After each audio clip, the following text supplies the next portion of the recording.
Bismillahirrahmanirrahim. Assalamualaikum warahmatullahi wabarakatuh. Bismillahirrahmanirrahim. Alhamdulillah haqqa hamdi hamdan hamidin. Nahmadu syukran li jami'i ni'amihi wa mazidihi wa usalli wa usallimu ala nabiyil karim habibina wa syafi'ina wa qurrati a'yunina Muhammadin wa ala alihi wa ashabihi ajma'in. Amma ba'd. Bapak-bapak ibu-ibu rahimakumullah, alhamdulillah kita bisa kembali melanjutkan kajian akhlak tasawuf yang seharusnya kita membahas tentang bab sabar ya, tetapi karena hari ini kita berada di momen 10 awal Dzulhijjah dan hari Kamis insyaallah kita akan masuk ke hari Arafah. Rasanya penting untuk kita mengerti tentang Arafah dan latar spiritual historisnya ya, apa latar spiritual yang menyebabkan Arafah ini menjadi momen yang sangat istimewa. Rasulullah sampai menegaskan bahwa al-hajju al-Arafah, haji itu Arafah. Maka dari sekian rukun haji yang paling besar porsi keistimewaannya disebutkan oleh Rasulullah adalah Arafah. Padahal kalau kita lihat, Arafah itu adalah tempat yang di luar tanah haram ya, dan Arafah satu-satunya tempat yang tidak ada faktor pemicu lahiriah yang bisa membangkitkan kesadaran spiritual secara cepat ya. Kalau orang ke Mekah, dia melihat Masjidil Haram yang begitu hebat, itu biasanya udah tergetar batin orang ya. Baru ngelihat bangunan luarnya yang sangat eksotik aja orang sudah tergetar, apalagi kita melihat Ka'bah ya, betapapun kita sudah sering ke Mekah, tetap saja Ka'bah itu akan menyedot ruhaniyah kita dan memaksa kita untuk segera ingat Allah. Begitu juga kalau kita ke Madinah, di Madinah ada Rasulullah ya. Sehingga ketika kita sampai di Masjid Nabawi, kita melihat kubah Khadra, kubah hijau, sudah keronto-ronto batin ini untuk mencintai Nabi kita Muhammad SAW. Di Arafah tidak ada. Arafah hanya padang tandus, di sana ada bukit yang disebut dengan Jabal Rahmah. Tidak ada sesuatu yang bisa membuat orang menarik batinnya untuk bisa segera ke hadirat Allah, kecuali apabila kita tahu apa latar belakang Arafah ini. Arafah ini berkaitan dengan kisah Nabiullah Adam, pertobatan Nabiullah Adam, manusia pertama yang Allah ciptakan di muka bumi ini.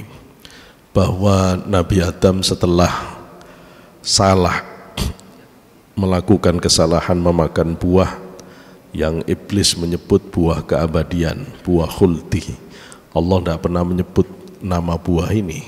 Yang pasti Allah hanya mengizinkan Nabi Adam dan Ibu Hawa untuk menikmati apa saja di surga, tetapi kemudian dalam waktu singkat iblis menipu Nabi Adam. Iblis sebenarnya sudah diusir oleh Allah sejak iblis tidak mau sujud kepada Adam dari surga. Tetapi iblis mencari cara untuk bisa masuk kembali ke surga dengan cara dia masuk ke mulut hewan surga yang sejenis onta. Maka dengan itu iblis akhirnya masuk kembali ke surga. Dan ketika di dalam surga, iblis menyerupai makhluk yang belum dikenal oleh Adam. Kemudian iblis mengatakan, wa inni lakuma lanasihun amin. Aku ini terhadap kamu berdua adalah penasehat. Jadi iblis menempatkan diri sebagai penasehat di surga. Adam tidak tahu kalau itu iblis, karena iblis menyerupai diri, membentuk dalam wujud yang lain. Maka pada saat itu Adam tidak tertarik. Adam tidak tertarik, dan Ibu Hawa yang kemudian tertarik dengan ajakannya. Adam sadar benar bahwa dia akan diturunkan Allah di muka bumi ini, karena memang dari awal Allah mau menciptakan Adam sebagai khalifah fil ard. Akan tetapi Nabiullah Adam berpikir keras bagaimana supaya lama tinggal di surga. Konon nanti Nabi Adam itu sama Ibu Hawa tinggal di surga antara zuhur sampai asar saja. Tidak lama tinggal di surga itu, sudah tertipu iblis ya. Pada saat Adam berpikir bagaimana lama tinggal di surga, iblis kemudian masuk dari pikiran ini ya. Maka iblis mengatakan, setelah mengatakan dia penasehatnya, ketahuilah sesungguhnya kamu dilarang Allah makan buah ini, karena kalau sampai kamu makan buah ini kamu akan kekal di surga. Jadi dibalik oleh iblis, buah yang sebenarnya akan menjadi sebab jatuhnya Adam ke bumi, malah dijadikan alasan keabadian. Nah, tipu daya model begini ini menjadi model penyesatan sampai kapanpun. Iblis selalu membalik apa yang ditetapkan oleh syariat ya. Apa yang disebut Allah halal, iblis akan nyuruh menjadi haram. Apa yang menurut Quran hadis haram dihalalkan, apa yang halal itu yang diharamkan. Iblis selalu membolak-balik begini. Maka Ibu Hawa tertarik. Ibu Hawa memakan buah khuldi dan Allah belum menurunkan azabnya. Disinilah kemudian Nabiullah Adam kemudian tergerak hatinya, kok tidak ada azab, jangan-jangan benar ini. Nah, disitulah Adam akhirnya tertipu ya. Sehingga kemudian Adam ikut makan dan terlepas semua perhiasan pakaian surga dari tubuh Adam dan Hawa. Mereka berdua menutupinya dengan dedaunan surga. Ada yang perlu dicatat dalam kisah ini. Pertama, Nabi Adam tidak bisa sebenarnya disebut sebagai berdosa ya. Tapi salah iya. Salah sama dosa itu beda jauh ya, beda jauh.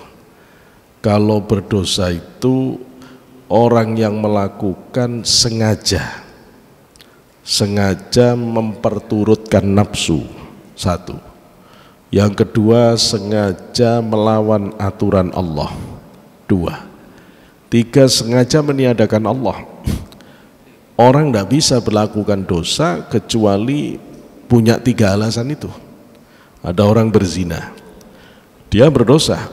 Kenapa dia zina? Dia tidak kuat untuk nahan nafsu, dia memperturutkan nafsu, satu.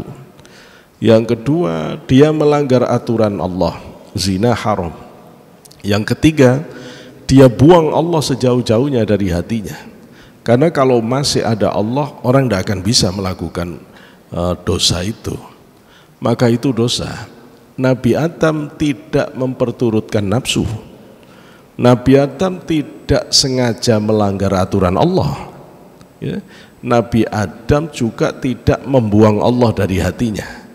Tapi Nabi Adam tertipu ya, tertipu oleh tipu daya setan iblis. Walaupun untuk seorang nabi ini tidak bisa dinafikan ya, untuk orang awam mungkin Allah akan memaafkan, tapi untuk level seorang nabi di mana standar kebenarannya itu standar superhuman ya, manusia yang sangat super, itu tidak ditolerir oleh Allah, sehingga Nabi Adam harus menerima akibatnya.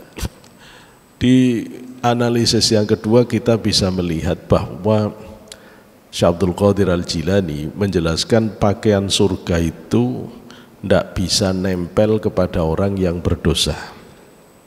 Sehingga ketika Nabiullah Adam berdosa, maka pakaian surga itu lepas ya. Maka kalau ada orang bermimpi, biarlah meskipun kita berdosa nanti kita cari cara bisa ngelobi malaikat Ridwan supaya bisa masuk surga, percuma ya. Orang yang berdosa tidak akan bisa memakai pakaian surga. Orang yang berdosa yang tidak taubat juga tidak bisa memakan makanan surga ya. Saya selalu mengingatkan kisah Syekh Abdul Qadir Al-Jilani ketika ada seorang penguasa namanya Mudhaffar datang ke Syekh Abdul Qadir Al-Jilani, kemudian dia minta, Syekh tolong buktikan kalau kamu ini walinya Allah, karomahmu untuk menenangkan hatiku. Kata Syekh Abdul Qadir, kamu mau bukti apa? Saya pingin apel yang langsung dari surga. Maka Syekh Abdul Qadir menengadahkan tangannya, ada 2 apel. Ya, apel yang satu dipegang Syekh Abdul Qadir, yang satu diberikan kepada Mudzaffar. Pada saat Syekh Abdul Qadir mengupas apel ini, bau wangi menyeruak dengan sangat nikmatnya. Tapi begitu Mudzaffar menyentuh apel itu seketika busuk, penuh dengan belatung dan tidak bisa dimakan. Mudzaffar kemudian mengatakan, kamu tega sekali, saya diberi apel busuk sementara kamu makan apel yang wangi. Kata Syekh Abdul Qadir, bukan begitu. Makanan surga itu memang tidak bisa disentuh orang yang berdosa yang belum taubat. Dia akan berubah menjadi busuk dan belatungan. Nah karena itu kalau agama ini menyuruh kita untuk taubatan nasuha, menyuruh kita untuk benar-benar berbuat baik, semata-mata karena memang hanya dengan itu kita bisa menjadi ahli surga gitu ya. Tidak ada ruang di surga itu untuk tidak menjadi orang baik ya. Anekdot yang sering diceritakan orang, bahwa ketika ada orang Amerika, orang Eropa mati, terus ketemu dengan orang Indonesia, tiga-tiganya ahli korupsi. Yang dari Amerika udah stres, yang dari Eropa udah stres ya, karena sudah pasti akan diadili oleh Allah. Yang dari Indonesia tenang ya. Ketika ditanya, kenapa kamu kok tenang sekali, padahal semua kita udah stres. Katanya yang dari Indonesia gampang, aku udah nyiapin sogokan, nanti malaikat Ridwan tak sogok biar saya bisa masuk surga ya. Ini anekdot yang konyol ya, bahwa surga tidak bisa dimasukin orang yang berdosa.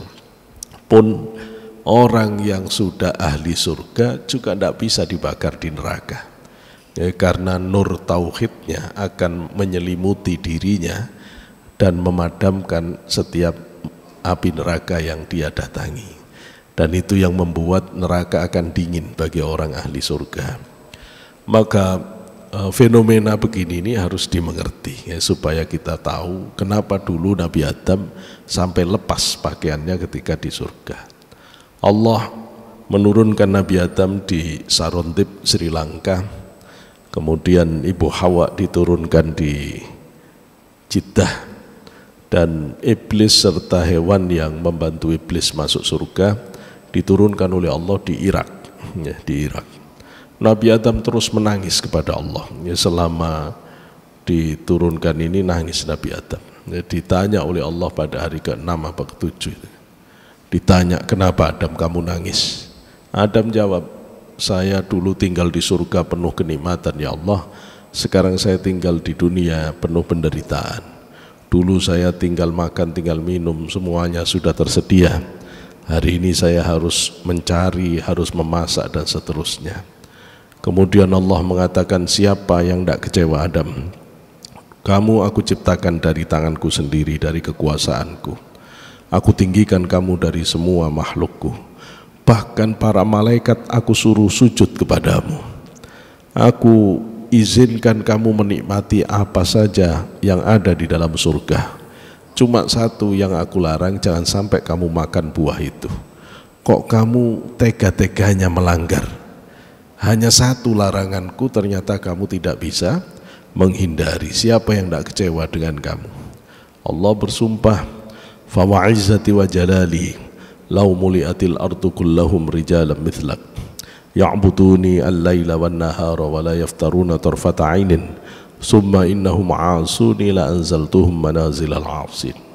Allah mengatakan kepada Nabi Adam, demi keagungan dan keperkasaanku, jika di muka bumi ini dipenuhi orang-orang sepertimu, dia ahli ibadah ya, tidak putus-putus ibadah siang malam sekejap mata pun, tapi kemudian dia berani bermaksiat kepadaku, pasti aku jatuhkan dia ke derajat kaum pendosa.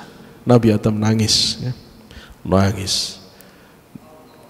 Ibnu Katsir di dalam kitab Bidayah wan Nihayah menjelaskan nangisnya ini 70 tahun. Imam Ghazali bahkan lebih lama, menyebut di dalam kitab Minhajul Abidin 250 tahun. Nabi Adam tobat, tapi Allah belum terima tobatnya Nabi Adam, ya. Sebagaimana dijelaskan oleh Syekh Abdul Wahab Asy'arani bahwa Nabi Adam tobat tidak diterima oleh Allah ini karena syarat tobat ada dua. Yang satu sudah ketemu, yakni menyesal, an-nadam. Nabi Adam sudah menyesal, sejak diturunkan sudah menyesal, sudah menangis. Tapi syarat keduanya belum ditemukan, sehingga syarat kedua ini yang ditunggu nanti oleh Allah, ya. Malaikat Jibril datang menyuruh Nabi Adam tawaf ke Ka'bah. Maka Nabi Adam tawaf di Ka'bah yang dibuat oleh malaikat. Nanti Ka'bah ini hancur pada saat banjir Nabi Nuh. Nanti Nabi Ibrahim baru disuruh membangun kembali di atas fondasi yang masih tersisa. Nah, nanti di Ka'bah yang sekarang kita lihat, ini Ka'bah yang sudah direnovasi oleh Bani Quraisy, ya, keturunannya Rasulullah. Dan Ka'bah yang sekarang kita lihat itu dikecilkan dari bentuk aslinya. Jadi aslinya Ka'bah itu gedenya sampai ke Hijr Ismail itu. Tapi karena dulu waktu bangun dananya kurang, maka Ka'bahnya dikecilin. Karena itu kalau kita ke Mekah itu ada Hijr Ismail. Nah, aslinya itu tetap di dalam Ka'bah. Jadi kalau Bapak sholat di situ, itu benar-benar di dalam Ka'bah. Karena Ka'bah aslinya itu gedenya segitu, cuma dikecilin saja. Nah, itu juga barokah, ya, barokah. Seandainya Ka'bah itu tidak dikecilin, mungkin kita susah untuk sholat di dalam Ka'bah, ya. Tapi karena itu dikecilin, jadi ada kemungkinan orang biasa pun tidak harus jadi pejabat yang istimewa untuk bisa masuk ke Ka'bah, bisa sholat di dalam Hijr Ismail. Itu berarti sudah sholat di dalam Ka'bah. Nah, maka Nabi Adam terus bergerak menuju ke satu tempat. Di tempat itu Nabi Adam ketemu Ibu Hawa. Di tempat itulah Nabi Adam terus sadar atas kesalahannya, sadar, ngerti, faham atas kesalahan diri. Itu bahasa Arabnya Arafah. Maka tempat itu sekarang dinamai Arafah. Nah, dinamai Arafah, maka sekarang kumpul sudah syarat tobat itu, nyesal dan menyadari kesalahan. Nah, nyesal dan menyadari kesalahan ini kumpul di tanah yang namanya Arafah. Disitulah kemudian Allah mengampuni Nabi Adam. Nah, di dalam ayat Al-Quran di surat Al-Baqarah, Allah menegaskan, fatalaqa Adamu min rabbihi kalimatin fataba alaih innahu huwat tawwabur rahim. Nabi Adam bertemu dengan kalimat-kalimat yang membuat Allah dengan kalimat itu mengampuni Nabi Adam. Sesungguhnya Allah zat yang membuat orang lain bertobat. Allah Maha Pengasih Penyayang. Apa kalimat yang membuat Nabi Adam diampuni itu? Kalimat kesadaran. Rabbana dzalamna anfusana wa illam taghfir lana wa tarhamna lanakunanna minal khasirin. Rabbana, wahai Tuhan kami, dzalamna anfusana, kami telah menganiaya diri kami sendiri. Wa illam taghfir lana, jika engkau tidak mengampuni kami, wa tarhamna, dan tidak menyayangi kami, lanakunanna minal khasirin, tentu kami akan menjadi orang-orang yang merugi. Kalimat inilah yang menggambarkan iktiraf. Kalimat inilah yang menggambarkan Arafah, kesadaran Nabi Adam atas kesalahannya. Kita itu kalau melihat orang melakukan kesalahan, misalnya ada orang bawa motor teledor, motornya hilang, pasti susah, nangis dia. Tapi apa dia sadar bahwa dia melakukan keteledoran? Belum tentu. Belum tentu. Jadi kalau orang cuma susah tapi tidak sadar, itu tidak tobat, ya, tidak tobat. Ada orang ketangkep nakal, entah mencuri, entah korupsi, dia nyesel nangis. Ya, tapi dia nggak sadar kalau dia telah melakukan kesalahan. Nggak bisa. Jadi dua syarat ini untuk bisa menjadi taubat. Nah, karena itulah Allah akhirnya hari ini memanggil anak-anak Nabi Adam di seluruh dunia untuk hadir di tempat bapak moyangnya Adam, melakukan napak tilas spiritual seperti yang dilakukan bapaknya Adam. Di Arafah inilah para jamaah haji dituntut oleh Allah dan Rasulnya taubatan nasuha. Ya, taubat sungguh-sungguh. Ya, apa yang harus dilakukan oleh orang yang haji? Tidak ada lain, taubat. Mulai matahari pas di tengah-tengah zuhur sampai matahari tenggelam, orang-orang yang ada di Arafah harus melakukan taubatan nasuha, menobati semua dosa-dosanya sejak dia dalam kandungan, sejak dia lahir sampai detik terakhir dia berada di Arafah. Disitulah dia harus membangun komitmen kembali, melepaskan diri dari semua dosa-dosa dan kesalahan, melepaskan diri dari semua sifat-sifat buruk, dan berkomitmen untuk menjadi orang yang membela kebaikan dan kebenaran, memakai semua sifat-sifat baik.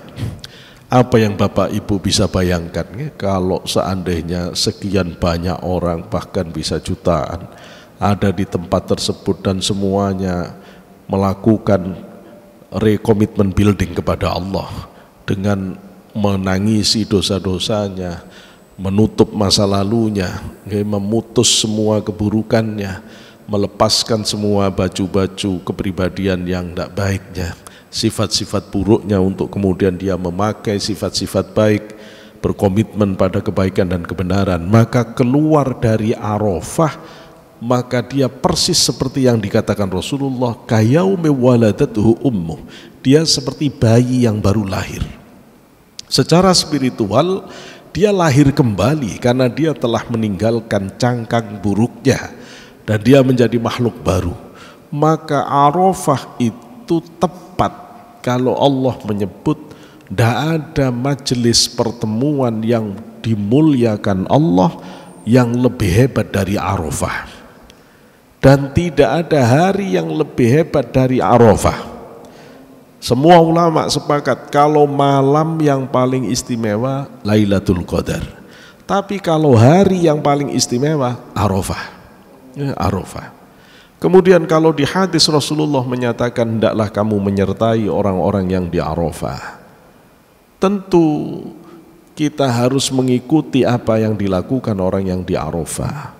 Maksudnya Rasulullah adalah orang yang di Arafah itu sedang berkomitmen untuk taubatan nasuha.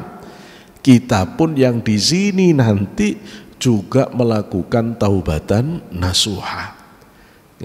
Kalau orang mengatakan berarti kalau di sana Arafah kita harus puasa. Kalau urusan puasa tetap harus ikut ketetapan ru'yah hisab di sini. Ya, tidak bisa kita ikut aturan waktu, manajemen waktu itu ada batas wilayah. Jangan konyol begitu ya, karena kalau ngotot kita harus puasa persis waktunya di sana Arafah, ya itu lucu Pak. Jam 12 di sana zuhur mulai Arafah, di sini udah jam 4 sore itu loh, sudah menjelang mau maghrib. Jam 4 sore selesai kira-kira jam 6 sore di sana, di sini tambah 4 jam, jam 10 malam. Puasa apa jam 4 sore jam 10 malam? Ya gak bisa gitu. Bukan itu. Bahwa kita nanti puasa Arafah, ya ikut di sini. Bahwa hitungan ru'yah hisab di tempat kita nanti itu Kamis Arafah. Ya udah kita Arafah Kamis. Ya, Kamis kita Arafah, kita puasa Arafah. Yang di dalam hadis riwayat Imam Muslim ketika Rasulullah ditanya apa pahala puasa Arafah, pahalanya adalah dihapus dosa tahun yang lalu dan yang akan datang, yang tahun lalu dan yang akan datang. Tentu sangat istimewa puasa Arafah. Di samping harinya pas Kamis, ya kita puasa Arafah, ya, kita puasa Arafah. Diampuni dosa-dosa yang lalu itu adalah dosa-dosa yang berkaitan dengan Allah dan diri kita sendiri. Kecuali musyrik, musyrik harus taubat khusus. Tidak bisa hanya dengan puasa begini, harus taubat khusus. Tapi kalau dosa-dosa yang lain, insya Allah diampuni semua oleh Allah. Ya. Kadang-kadang kita agak telat-telat sholat terus diampuni itu oleh Allah. Ya, besok puasa mudah-mudahan diampuni semua. Kadang-kadang kita jalan, mata kita ketahan oleh aurat yang terbuka, wis mudah-mudahan itu diampuni semua. Kecuali dosa antar manusia. Ya. Dosa antar manusia tidak bisa dihapus dengan puasa begini, istighfar tidak bisa. Ya, dosa antar manusia harus kita minta kehalalannya, kita minta maaf. Ya, maka kita kalau punya salah kepada sesama, kita harus cepat-cepat minta maaf ya. Entah kita menyakiti dari sisi fisiknya, kita pernah mendolimi dari sisi hartanya, atau kita pernah menyakiti dari sisi kehormatannya, itu tidak bisa lepas kita. Kalau orang yang kita sakiti ini tidak memaafkan, sampai di akhirat dia tetap akan menjadi persoalan ya. Akan menjadi persoalan, harus minta maaf kita. Minimal kita berjabat tangan, karena kalau sudah berjabat tangan kata Rasulullah, dosa itu berguguran ya, dosa itu berguguran ya. Apakah kalau kita minta maaf kepada teman yang kita pernah berbuat salah itu harus disampaikan kesalahannya, lihat dampaknya? Bapak bisa memprediksi kalau kira-kira diomongkan itu tidak membuat luka baru, silahkan diomongkan ya. Tapi kalau diomongkan malah membuat luka baru, jadi marah lagi, sebaiknya tidak usah diomongkan. Cukup minta maaf secara umum saja. Ya, aku minta maaf kepada kamu ya. Yo, tak maafkan pasti semua ya. Iya semua loh. Pokoknya semua salahku ke kamu maafin ya. Iya tak maaf. Ya, udah selesai. Begitu ya. Jadi caranya begitu. Minta, tidak usah diungkap lagi sudah. Biar itu menjadi rahasia kita dan Allah, dan biar kita maafkan juga salah dia. Maka itu caranya. Nah, taubatan nasuha itu syaratnya tuh dua tadi ya. Menyesal, yang kedua iktiraf atau arafah. Ada tambahan satu lagi yang ditambahkan oleh ulama, namanya ikhla, mencabut diri dari keadaan yang tidak diridhoi Allah. Mencabut diri dari keadaan yang tidak diridhoi Allah, menurut Syekh Abdul Wahab Sya'rani, syarat ini ditambahkan berdasarkan istimbat, bukan dari Quran hadisnya. Kalau dari Quran hadisnya cuma dua, cuma kalau orang sudah menyesal, kalau orang sudah sadar diri, sudah tidak diminta, harusnya orang itu sudah mencabut dari keadaan yang tidak diridhoi Allah. Pasti dia berhenti dari perbuatan yang diharamkan. Karena itu kalau orang dalam analisis batinnya, tidak usah disebut syarat ketiga ini sudah dengan sendirinya gitu loh. Cuma para ulama kan tetap khawatir. Kadang-kadang orang itu kan terlalu awam ya, sehingga kalau nggak disebutkan mencabut diri dari keadaan yang tidak diridhoi Allah, akhirnya menyesal, sadar diri tapi tetap di dalam kemaksiatan. Ya tidak, itu bukan tobat. Maka sekarang para ulama menyebut syarat tobat itu tiga. Satu, menyesal. Dua, sadar diri. Tiga, mencabut diri dari keadaan yang tidak diridhoi Allah. Itulah syarat tobat yang hakiki. Adapun kalimat astaghfirullahaladzim, astaghfirullahaladzim itu wadahnya,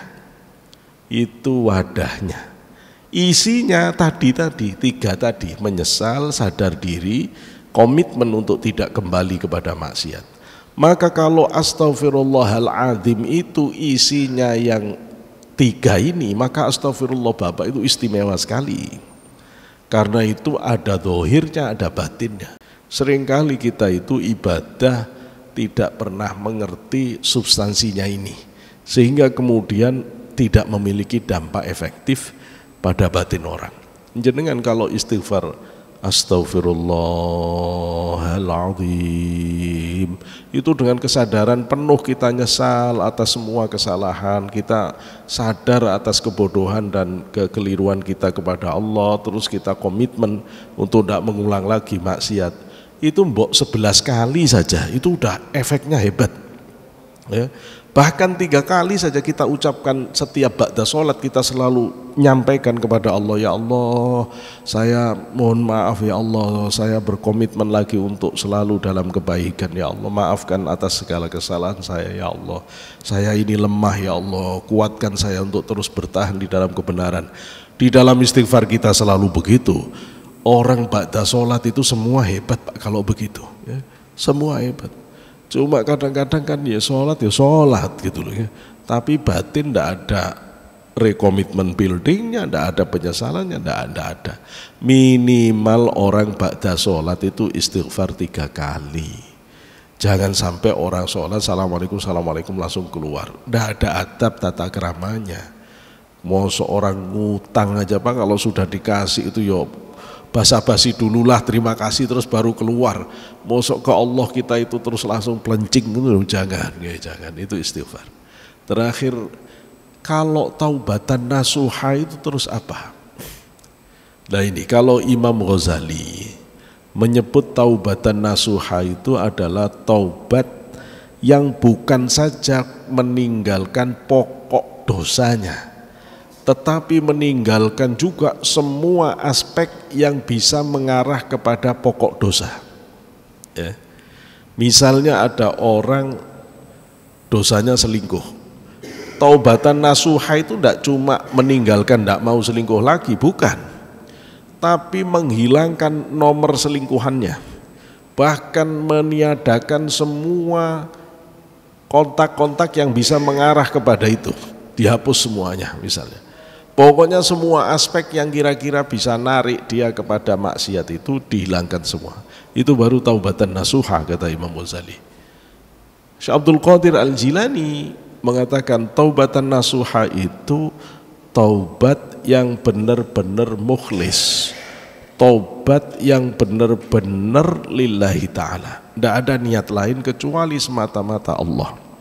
Tidak karena siapa-siapa kita menghentikan keburukan itu.